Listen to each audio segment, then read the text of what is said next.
quiero empezar diciéndote que donde quiera que el evangelio sea predicado, siempre exige una respuesta. Otra vez, donde quiera que el evangelio sea predicado, siempre va a exigir una respuesta, una decisión, ya sea avivamiento o lo contrario, endurecimiento del corazón.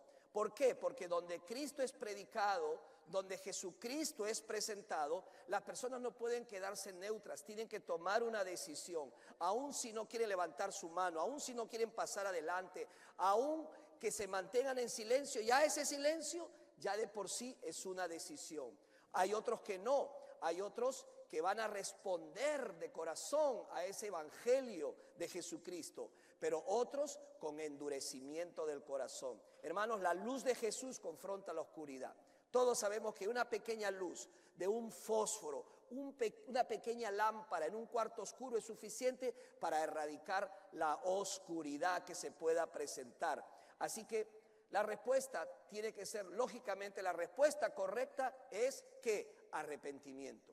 Al escuchar el evangelio nos arrepentimos y eso nos lleva a un acto de humildad y venimos delante del Señor y le decimos: Señor, hay pobreza en nuestras vidas, pobreza en nuestro corazón, acéptanos por tu gracia, por tu misericordia. ¿Cuál es el resultado?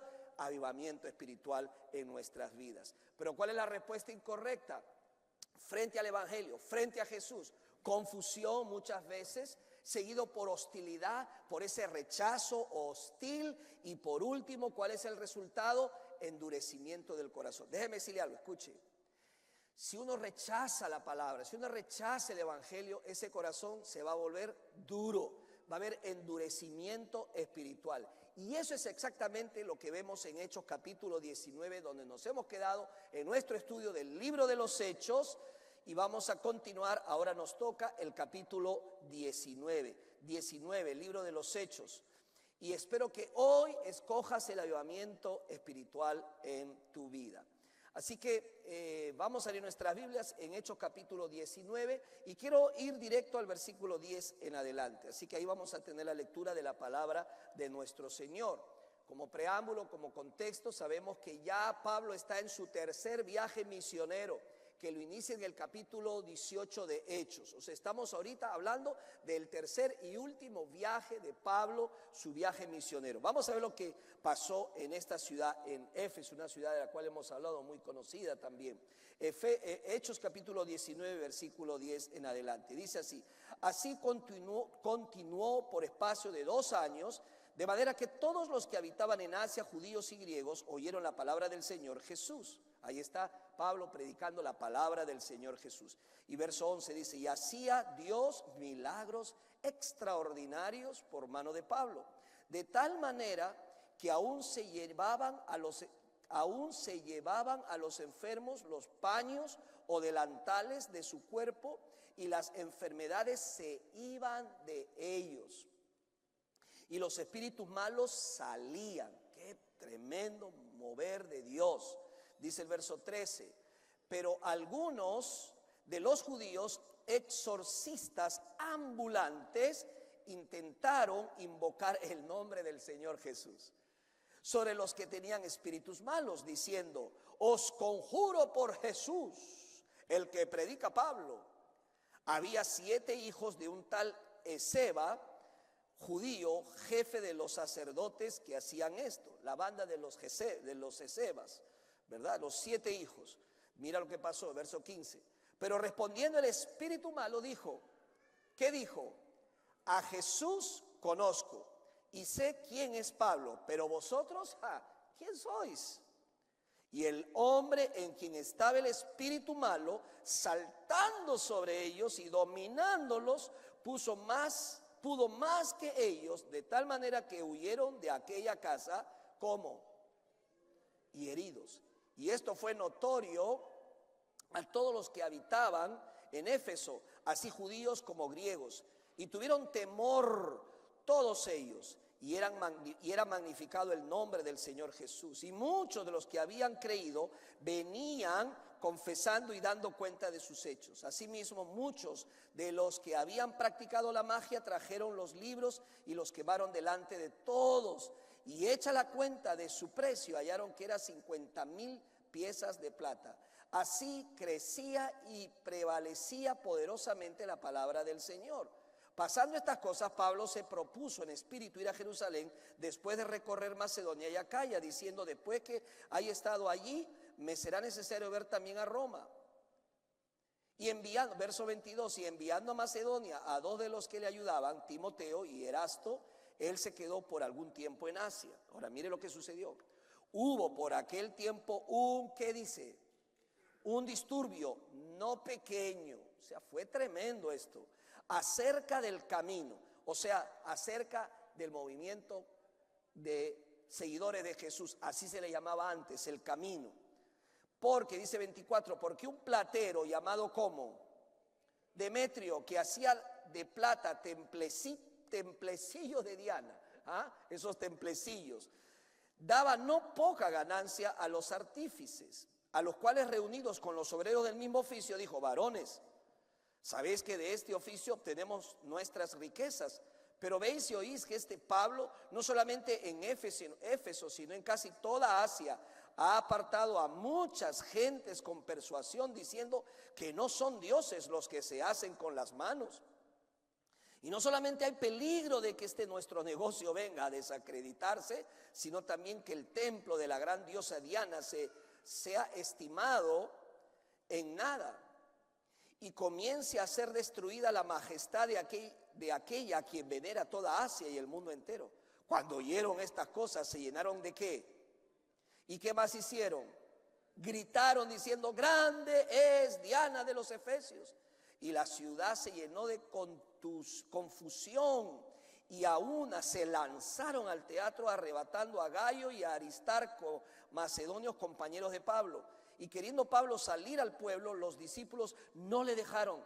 También algunas de las autoridades de Asia, que eran sus amigos, le enviaron recado rogándole que no se presentasen en el teatro. Unos pues gritaban una cosa y otros otra, porque la concurrencia estaba confusa, y los más no sabían por qué se habían reunido. Me llama la atención esto que dice aquí. Y sacaron de entre la multitud a Alejandro, empujándole los judíos. Entonces Alejandro, pedido silencio, con la mano quería hablar en su defensa ante el pueblo. Pero cuando le conocieron que era judío, todos a una voz gritaron casi por 2 horas: grande es Diana de los Efesios, grande es Diana de los Efesios. Entonces el escribano, cuando había apaciguado a la multitud, dijo: varones efesios, ¿y quién es el hombre que no sabe que la ciudad de los Efesios es guardiana del templo de la gran diosa Diana y de la imagen venida de Júpiter?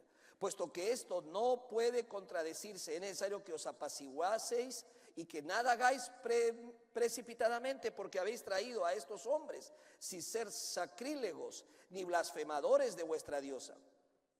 Que si Demetrio y los artífices que están con él tienen pleito contra alguno, audiencia se concedan, y procónsules hay, acúdense los unos a los otros. Y si demandáis alguna otra cosa, en legítima asamblea se puede decidir. Porque, dice el 40, porque peligro hay de que seamos acusados de sedición por esto de hoy, no habiendo ninguna causa por la cual podamos dar razón de este concurso. Y habiendo dicho esto, ¿qué pasó?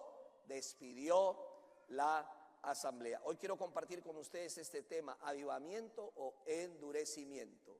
Avivamiento o el endurecimiento de corazón. Oremos. Gracias, Señor, por tu palabra que hemos leído. Sabemos que ella no vuelve vacía en nuestros corazones.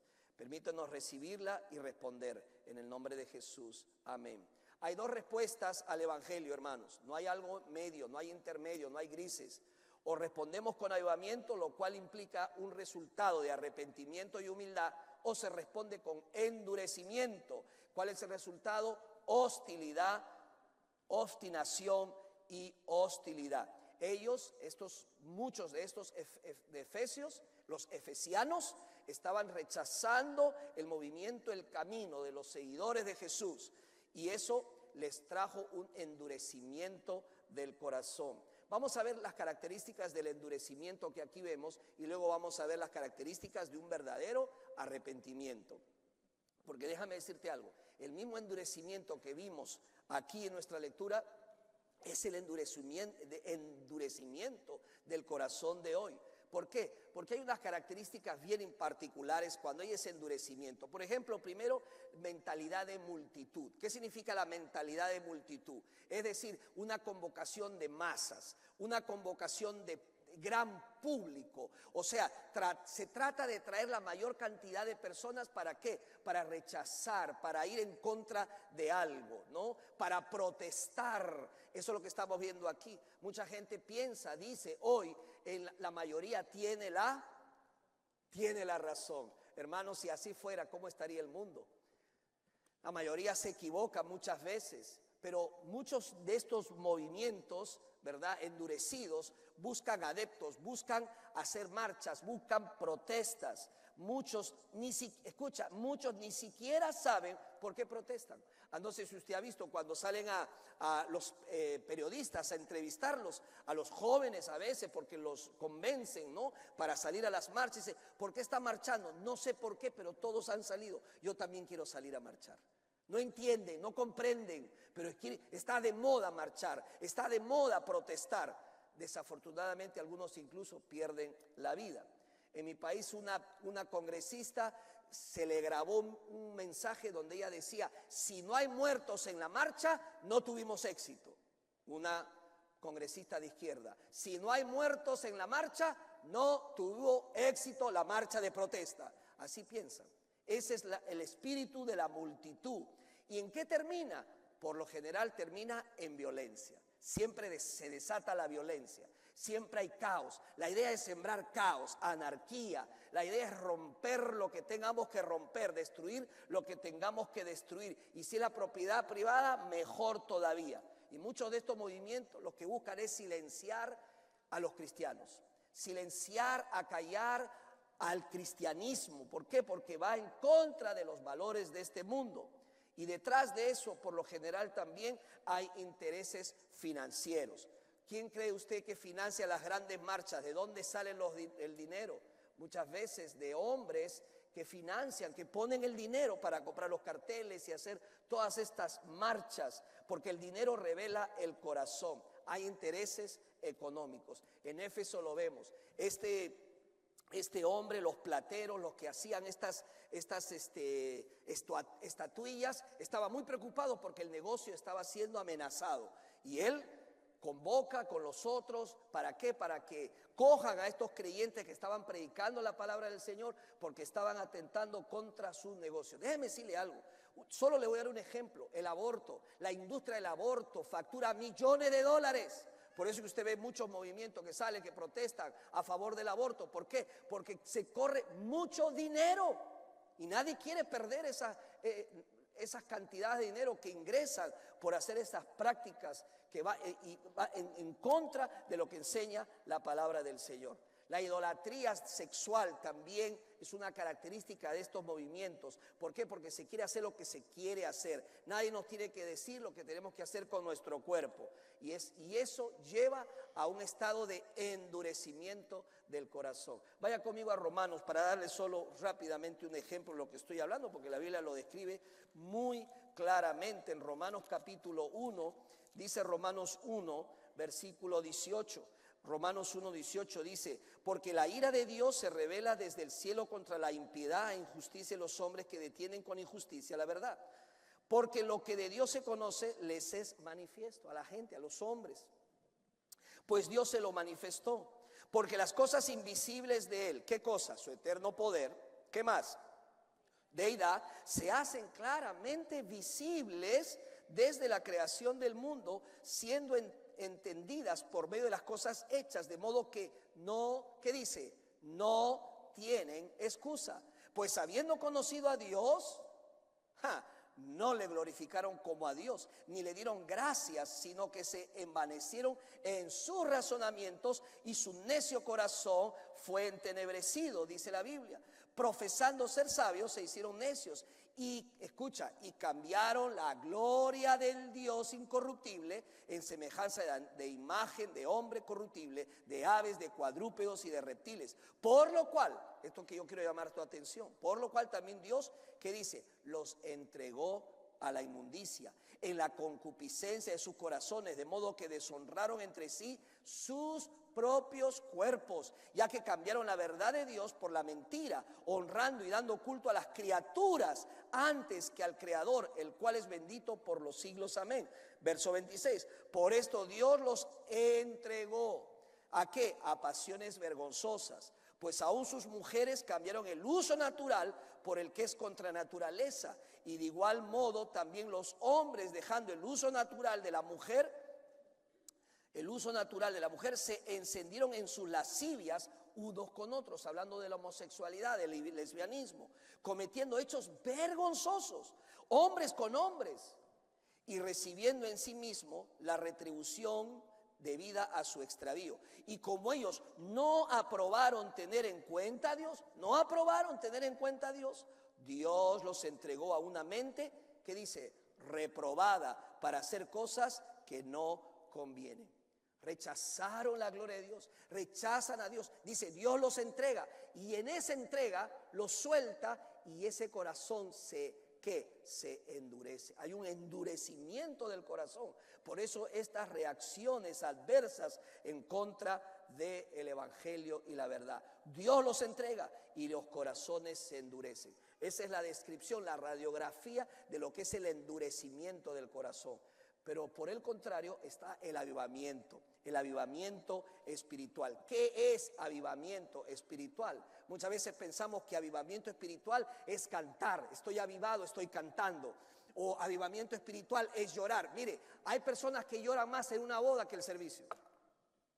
Hay personas que lloran más en una boda que el servicio. El llorar no necesariamente implica un avivamiento. ¿Qué es avivamiento? Es un despertar espiritual, donde los creyentes se arrepienten de corazón de sus pecados, vuelven a una obediencia ferviente a la palabra de Dios y experimentan una renovada pasión por Jesús, por su misión, así como una transformación moral y espiritual en la comunidad. Eso es avivamiento espiritual. Y un verdadero avivamiento tiene características. ¿Le caracteriza qué? Este capítulo nos muestra el verdadero avivamiento. La primera característica la encontramos en Hechos capítulo 19, versículo 17. Mira lo que dice Hechos 19, 17. Dice, y esto fue notorio a todos los que habitaban en Éfeso. O sea, fue notorio de que estos 7 hijos de un tal Esceva eran falsos, porque usaron el nombre sagrado de Jesús. ¿Para qué? Para reprender un demonio, y al final el demonio los terminó reprendiendo a ellos, dándoles su reprimenda, su castigo, y los echó desnudos y ¿qué más dice? Heridos. O sea, que los dejó en la lona, como decimos, por meterse en algo que no debían. Ahora mira lo que dice la Biblia, así judíos como griegos, y tuvieron, ¿qué dice?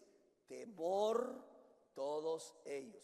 La primera característica de verdadero avivamiento, hermanos, es el temor santo de Dios, es el temer a Dios, temor de Dios. ¿Tienes temor de Dios? ¿Sabes por qué muchas veces hacemos lo que hacemos con nuestras vidas? Porque no hay temor de Dios. Hay ausencia de temor de Dios. Temor de Dios no es miedo, no es un pavor que Dios me va a destruir. No, hermanos, el temor de Dios es reverencia. Diga reverencia. Es ser reverente, ser consciente que ese Dios es el Dios supremo, que ese Dios tiene un carácter y su carácter es santo y que demanda de mí santidad. Ese temor de Dios produce santidad en mi vida, caminar de manera correcta, no perfección. Ay, pastor, yo no soy perfecto, sí, pero tratamos y nos esforzamos para agradar a ese Dios santo. En el Salmo 86, vaya conmigo, Salmo 86, versículo 11 lo declara de esta manera. Salmo 86, versículo 11 dice, enséñame, oh Jehová, tu camino, caminaré yo en tu verdad. Afirma mi corazón para que tema tu nombre. Para que tema tu nombre. El nombre de Dios es sagrado. ¿Alguien dice un amén? Hoy en día se le pone nombres a los hijos porque nos gustó el nombre. Yo, por ejemplo, le digo, ¿por qué mi nombre? Un tío se llamaba como me llamo. Entonces cogieron el tío y me pusieron el nombre del tío, ¿verdad? Y parece que cogieron 3 tíos porque yo tengo 3 nombres. 3 tíos. ¿Cómo te llaman a ti? Algunos luchan con su nombre, no les gusta su nombre. Dice, cuando yo sea mayor de edad me voy a cambiar el nombre. No les gusta, ¿verdad? Por lo general, en esta parte del occidente no hay realmente mucho cuidado, pero ahí en el Medio Oriente y en estos tiempos el nombre refleja el carácter de una persona. El nombre de Dios es sagrado, sagrado. Dice, Señor, afirma mi corazón para que tema tu nombre. La primera característica del avivamiento espiritual, hermano, verdadero, es ese temor santo de Dios. La segunda característica, ¿cuál es? Reverencia por el nombre de Jesús. Reverencia por el nombre de Jesús. Mire el versículo mismo que leímos, el 17, dice, y tuvieron temor todos ellos, y era magnificado el nombre del Señor Jesús. ¿Qué hacían con el nombre de Jesús? Lo magnificaban, lo levantaban. Era lo mejor. El nombre de Jesús era magnificado. Hermanos, el nombre de Jesús no se usa por usar. Estos hermanos, la banda de los de Ezeba, ¿verdad? Se creyeron listos y creían que usar el nombre de Jesús era una fórmula. Una fórmula. Si le decimos unas 4 cosas a este demonio y al final decimos en el nombre de Jesús, ya estuvo, ya lo tenemos. Y el demonio, ¿qué le dijo? Ni te conozco a ti. A Jesús sí, a Pablo también, pero ¿ustedes quiénes son? Hermano, no se trata de usar el nombre de Jesús como una manera de hacer magia. ¿Por qué tú cuando oras dices en el nombre de Jesús? ¿Por qué dices, pido todo esto en el nombre de Jesús? Hermanos, no es una muletilla, no es simplemente un acompañamiento, una frase, una costumbre, una tradición. Decir en el nombre de Jesús, hermanos, es algo serio. Usar el nombre del Señor es muy importante. Estoy diciendo en el nombre de Jesús, es que lo que yo estoy pidiendo está de acuerdo al corazón y a la voluntad de Jesús, como si Él estuviera pidiendo lo que estoy pidiendo yo. En el nombre de Jesús. El nombre de Jesús tiene poder. ¿Cuántos dicen amén? Oren en el nombre de Jesús. Hablen en el nombre de Jesús. Tenemos el nombre del Señor, ese poder, porque tenemos el Espíritu Santo de Dios en nuestras vidas. Y solo el pueblo de Dios tiene ese Espíritu de Dios. Jesús enseñó a reverenciar el nombre de su Padre en Lucas capítulo 11. Vaya conmigo a Lucas capítulo 11, versículo 2, cuando dice el Señor y les dijo así: cuando oréis, decid, Padre nuestro que estás en los cielos. ¿Qué más dijo? Santificado sea tu nombre. Santificado sea tu nombre. La palabra santificado en el griego es agiasó, que significa honrar, que significa estimar, reverenciar el nombre poderoso de Jesús en nuestras vidas, en nuestras oraciones.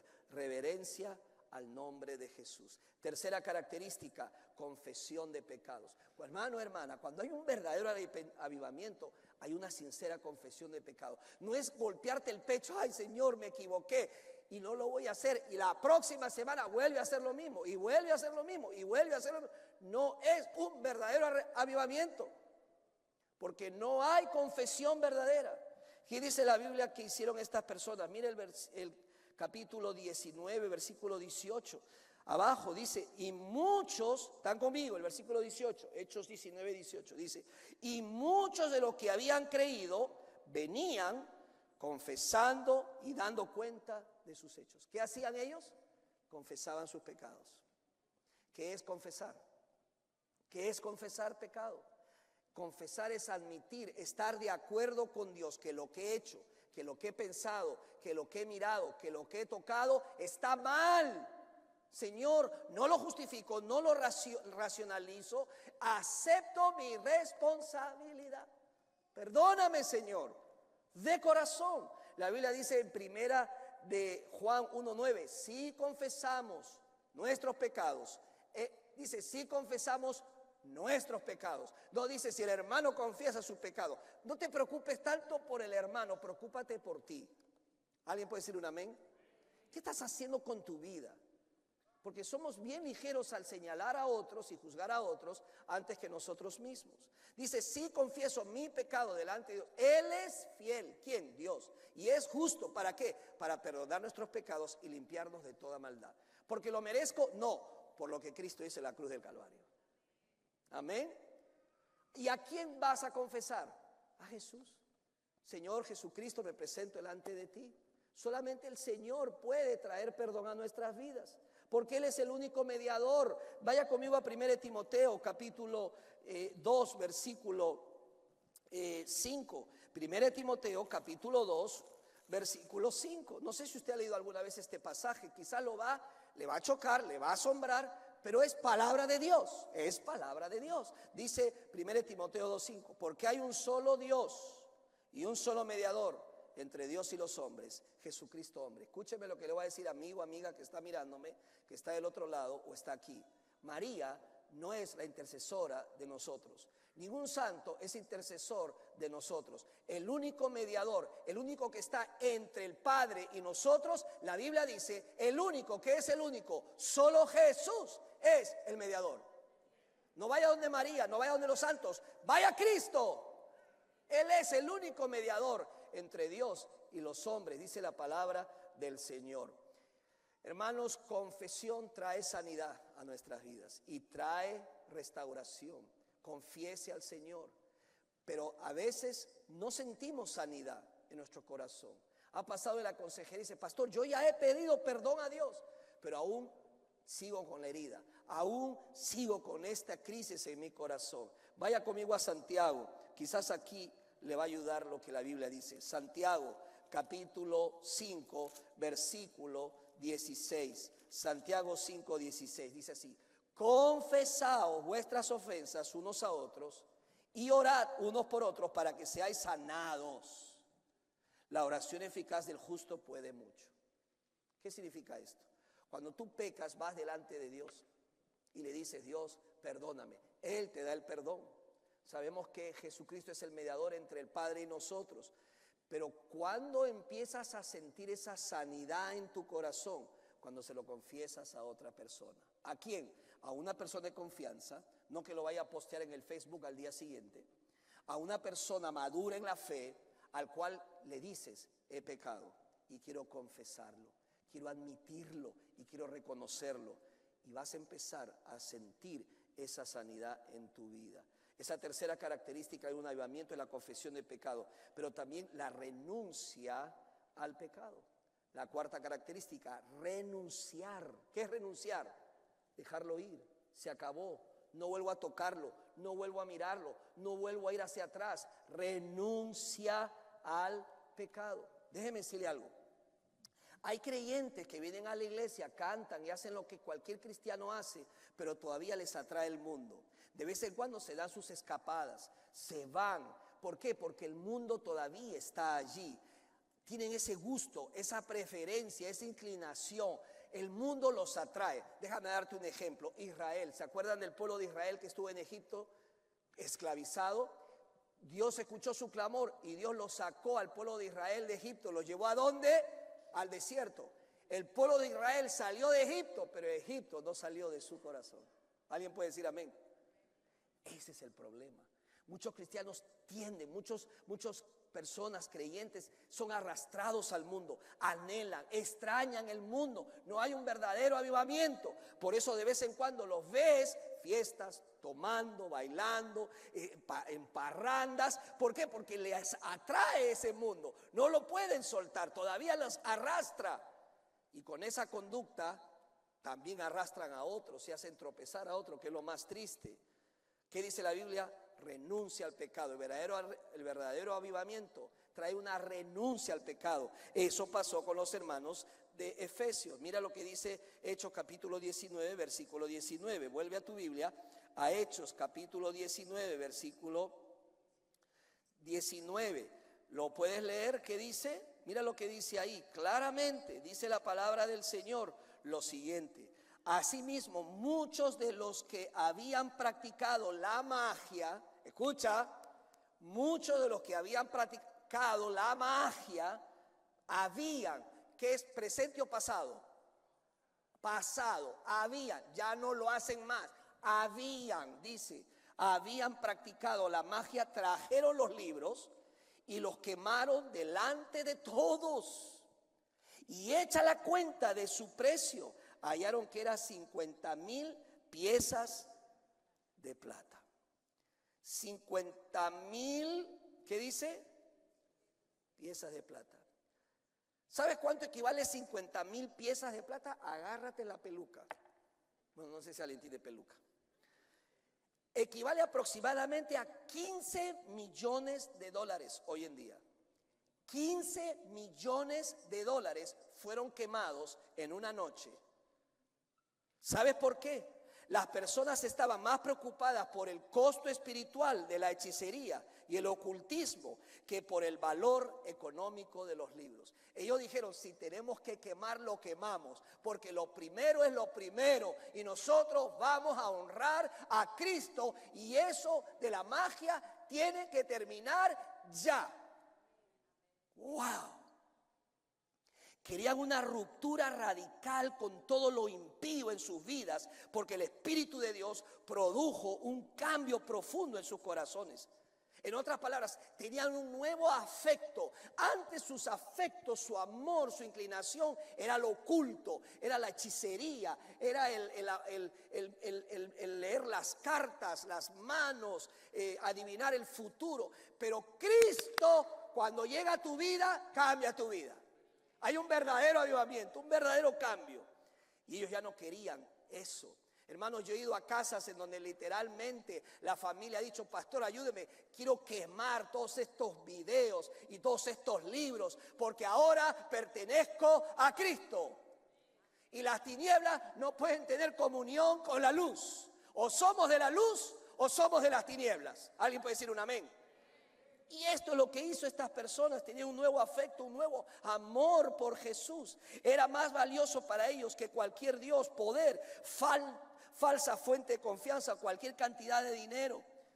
Tenían un nuevo amor, un nuevo afecto. Y ese nuevo amor, ese nuevo afecto produce cambios. Cuando empecé a enamorarme de mi esposa, ¡ay, hermano! Ya uno siente las maripositas. ¿En dónde? No sé dónde la sentí usted. Yo en el corazón, en el estómago.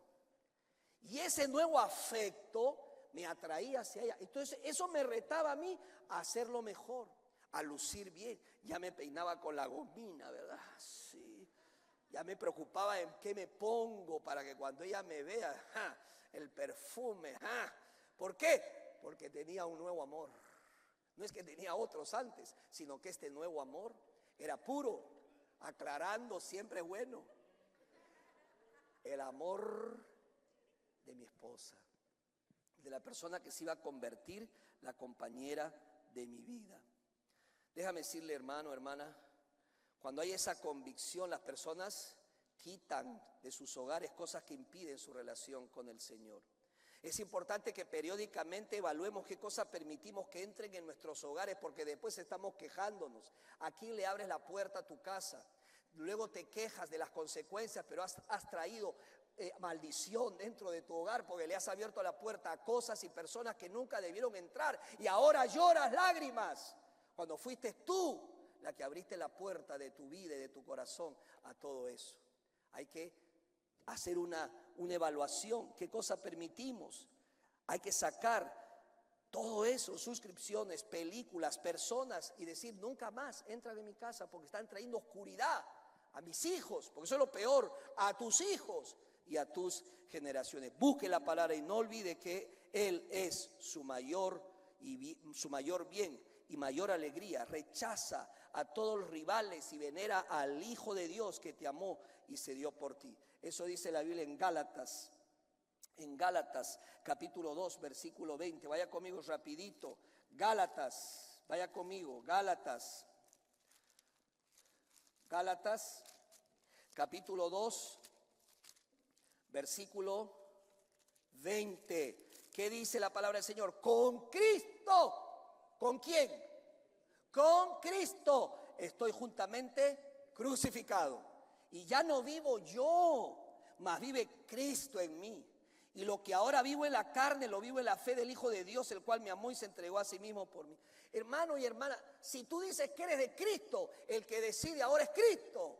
No es lo que tú quieras hacer con tu vida. Yo soy lo que quiero y hago lo que quiero. No, después que entregaste tu vida a Cristo, tu vida le pertenece a Cristo Jesús. ¿Alguien puede decir un amén? Así que no puedo hacer lo que yo quiero con mi vida. No puedo hacer. La Biblia dice que somos templo del Espíritu Santo de Dios. Y por último, hermanos, la última característica de estos hombres y mujeres convertidos es que le dieron prioridad a la palabra de Dios. El verdadero avivamiento, ¿sabes qué trae? Hambre por la palabra de Dios. Hay quienes me dicen, ay, hay una iglesia avivada porque cantan todo el día. Amén que cantan, pero no abre la Biblia para nada. Falso avivamiento. El avivamiento trae una sed de la palabra del Señor. Mira lo que dice la Biblia en el versículo 20, Hechos 19:20. Dice, así crecí y prevalecía poderosamente la palabra del Señor. Antes iban tras los libros de magia, ahora iban tras la palabra de Dios. Hambre y sed de la palabra del Señor. Hay muchos beneficios en conocer y obedecer la palabra de Dios. Jeremías capítulo 15. Vaya rapidito a sus Biblias. Jeremías capítulo 15, versículo 16. ¿Qué dice Jeremías capítulo 15, versículo 16? Dice de esta manera lo siguiente. Jeremías 15, 16. Fueron halladas tus palabras y yo las comí. Está hablando en sentido figurado. Y tu palabra me fue, ¿por qué? Por gozo y por alegría de mi corazón, porque tu nombre se invocó sobre mí, oh Jehová, Dios de los ejércitos. Hermanos, la palabra de Dios trae gozo a tu vida. Ahí nomás, Jeremías capítulo 23, versículo 29, unas páginas más adelante. ¿Qué dice la palabra del Señor en Jeremías capítulo 23, versículo 29? ¿Qué dice la palabra del Señor en ese versículo? Mira lo que dice la palabra del Señor. No es mi palabra como qué, como fuego, dice Jehová, y como martillo que quebranta la piedra. ¿Con qué limpiará el joven su camino? Con guardar la palabra de Dios. La compara como un fuego, el fuego purifica. Lee la Biblia y la Biblia te va a leer a ti y te va a limpiar. ¿Cuántos creen en eso? Y dice que es como un martillo. ¡Ja, hermano! A veces nos tiene que martillar el Señor, porque es que no hay otra manera. El martillo de la Biblia quebranta el orgulloso más orgulloso que pueda haber. Quebranta la piedra y quebranta nuestro corazón. La palabra tiene poder. Efesios 5:26. ¿Qué dice Efesios 5:26? Vamos, hermanos. Efesios 5:26. ¿Qué dice la palabra del Señor en Efesios 5:26? Para santificarla, habla de la iglesia, habiéndola purificado en el lavamiento del agua por la palabra. La Biblia te limpia. ¿Cuántos creen en eso? La Biblia te limpia, es limpieza. Primera de Pedro capítulo 2, versículo 2. Primera de Pedro, vamos a Primera de Pedro, el capítulo 2. Vaya conmigo. Primera de Pedro, capítulo 2, versículo 2. ¿Qué dice la palabra del Señor en 1 Pedro capítulo 2, versículo 2? Habiendo purificado vuestras almas por la obediencia a la palabra mediante el Espíritu para el amor fraternal, no fingido, amados unos a otros, entrañablemente de corazón puro, trae crecimiento espiritual. Y Santiago capítulo 1, versículo 22, el último texto, Santiago 1, 22, ¿qué es lo que dice la palabra del Señor? Dice Santiago capítulo 1, versículo 22, pero sed hacedores de la palabra y no tan solo oidores, engañándoos a vosotros mismos. Si obedeces, verás cambio en tu vida. El evangelio siempre produce una respuesta, transformación o endurecimiento del corazón.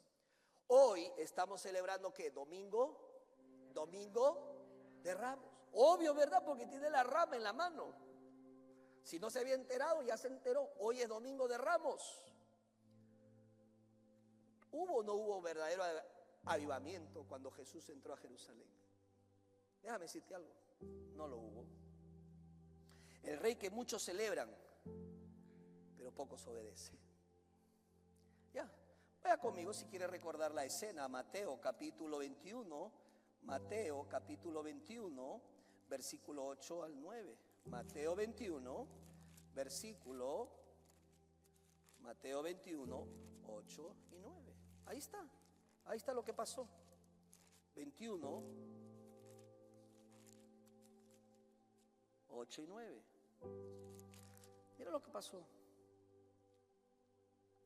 Y la multitud, dice, que era muy numerosa, tendían sus mantos en el camino, y otros cortaban ramas de los árboles y las tendían en el camino, y la gente que iba delante y la que iba detrás aclamaba diciendo: Hosana, Hosana, Hosana al Hijo de David, bendito el que viene en el nombre del Señor, Hosana en las alturas.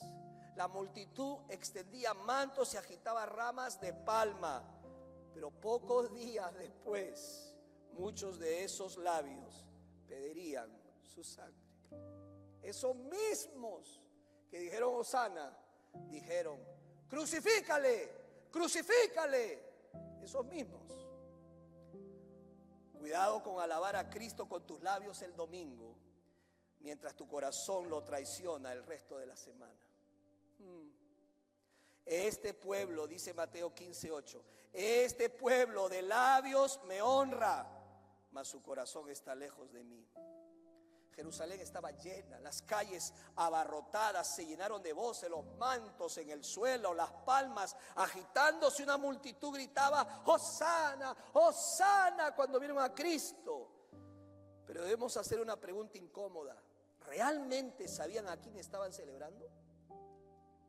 Muchos querían un Mesías, pero no el Mesías de Dios. Ellos querían un rey que destruyera Roma, pero no querían un Salvador que destruyera su pecado. Solo Roma. Y esto sigue pasando hoy. Hay multitudes que celebran a Jesús cuando el mensaje promueve ¿qué? Bendición y prosperidad. Pero cuando Jesús habla de negarse a sí mismo, la multitud comienza a desaparecer. ¿Sí o no? Uno por uno. Muchos celebran a Jesús mientras claman y caminan hacia Jerusalén, pero muy pocos lo siguieron cuando caminaba hacia la cruz. Porque muchos quieren un Cristo que los bendiga. Quieren el pan y los peces, pero no un rey que los gobierne. El rey de Dios no está lleno de los que agitan palmas, sino de los que se rinden ante el rey. La escena está llena de emoción, por cierto. Gritos: Hosana, Hosana, celebración, entusiasmo. Pero escucha esto con atención: la emoción no es evidencia de conversión. ¿Alguien está entendiendo lo que estoy diciendo? La emoción no es evidencia de que hay conversión, porque 5 días después esa misma ciudad y esa misma gente gritaba: crucifícale. ¿Cómo pudo ser posible? ¿Cómo es el ser humano? Piénsalo. Esto revela algo terrible del corazón humano. El hombre puede emocionarse con Cristo sin amarlo realmente. I love you, Jesus. Pero luego vives como que ni lo conoces. Emoción no es lo mismo que devoción. No. Hoy hay personas que lloran en una conferencia, lloran a mar de lágrimas en una boda. Hoy hay personas que en las iglesias están levantando las manos en adoración, quebrantados. Sienten algo fuerte, un momento espiritual, pero nunca han rendido sus vidas al Rey de Reyes y Señor de Señores. Nunca confundas una experiencia espiritual con una verdadera conversión. Jamás. La pregunta que queda para nosotros hoy no es si sabes cantar Hosana. No. La pregunta es Jesús realmente tu Rey? ¿O solo lo celebras mientras no contradiga tu voluntad y te incomode y digas: eso no me gusta, Jesús? ¿Es tu Rey? ¿Es tu Señor? ¿Es tu Salvador? ¿O no lo es? No todos responden igual. La oposición surge cuando se tocan los intereses. Demetrio, el hombre que vimos, no era para nada espiritual. Todo lo veía a través del dinero. Esto es lo que quiero decir para terminar. El problema no es el mensaje, es el corazón que lo escucha. Ese corazón que está dispuesto a creer o rechazarlo. Pero si lo rechazas, lo que viene es el endurecimiento. Yo no sé si usted ha visto un campo endurecido, una tierra endurecida. No penetra nada. Hablas y hablas y hablas como si entrara por aquí y saliera por aquí. ¿Por qué? Porque ese corazón está endurecido. Tozer dijo: la iglesia que no puede adorar tendrá que ser entretenida. Escucha, la iglesia que no puede adorar tendrá que ser entretenida. Y los hombres que no pueden guiar a una iglesia a adorar tendrán que promover entretenimiento. Y su amigo Leonard Revelgilo dijo estas palabras: el avivamiento tarda porque la iglesia está contenta sin él. El avivamiento tarda porque la iglesia está contenta sin él. ¿Hay arrepentimiento en tu vida? ¿Te duele el pecado? ¿Nos duele el pecado en nuestras vidas? ¿O hay endurecimiento en tu corazón? Mi oración, y creo que debe ser la tuya hoy, es la misma del Salmo 85:6. El Salmo 85:6 dice: no volverás a darnos vida para que tu pueblo se regocije en ti. No volverás a darnos vida para que tu pueblo se regocije en ti. ¿Qué decides hoy? En ti está la decisión. Mi deseo de todo mi corazón es que tú le digas: Señor, vengo a ti en arrepentimiento y humildad. Es momento de venir a ti con toda mi vida, con todo lo que soy, y entregar mi vida a Jesús. Vamos a orar ahí donde estás. Amado Padre Celestial, Padre, como iglesia, yo mismo y cada uno hacemos esta oración muy humildemente y te preguntamos: ¿no volverás a darnos vida para que tu pueblo se regocije en ti? ¿No volverás a darnos vida para que nuestras familias sean avivadas? Pero sé, Señor, que tu Espíritu nos habla y nos dice: quiero avivarte a ti primero, a ti primero. Hermana, hermano, ore a Dios. ¿Cómo está tu corazón? Frío espiritualmente. ¿Anhelas el avivamiento de Dios? Ese avivamiento espiritual en tu vida. Habla con Dios. Y si sientes llorar, llora delante de Él. Pídele perdón. Y dile: Señor, ayúdame, por favor, para volver a empezar. Y si estás aquí, nunca has hecho confesión y te has arrepentido y has creído en Jesús, esta es tu oportunidad. Jesucristo vino para eso, para rescatarnos de nuestros pecados, para sacarnos de las tinieblas y ponernos en la luz. ¿Qué hizo Cristo? Murió. Sí, murió por mí, por ti. Tú estabas ahí y yo. Y Él abrió sus manos y dijo: estoy dispuesto a sacrificarme para que tú no tengas que terminar en el infierno apartado de mi Padre. Y Él murió por ti y derramó su sangre. Es histórico, es real, es un hecho. Cristo murió por nuestros pecados. Pastor, ¿qué tengo que hacer? Primero, arrepiéntete de corazón. Ahí empieza el avivamiento espiritual. Un arrepentimiento sincero de lo más profundo de tu ser, en el que le dices al Señor: me arrepiento de todos mis pecados y decido hoy creer en ti, Jesús, y en lo que tú hiciste por mí en la cruz. Si tú te arrepientes de corazón y crees en Jesús, la Biblia dice que serás salvo. Salvo del pasado en tu vida, salvo de esas cadenas que te esclavizan y no te dejan ser libres, salvo de esas decisiones que atormentan tu vida cada día, salvo del poder del pecado presente. Tendrás libertad para hacer la voluntad de Dios, y salvada y salvado de la condenación eterna, o sea, la separación de Dios para siempre. ¿Te puedes imaginar vivir separado de Dios para siempre? En eso consiste la salvación. Cree en el Señor Jesucristo y serás salvo.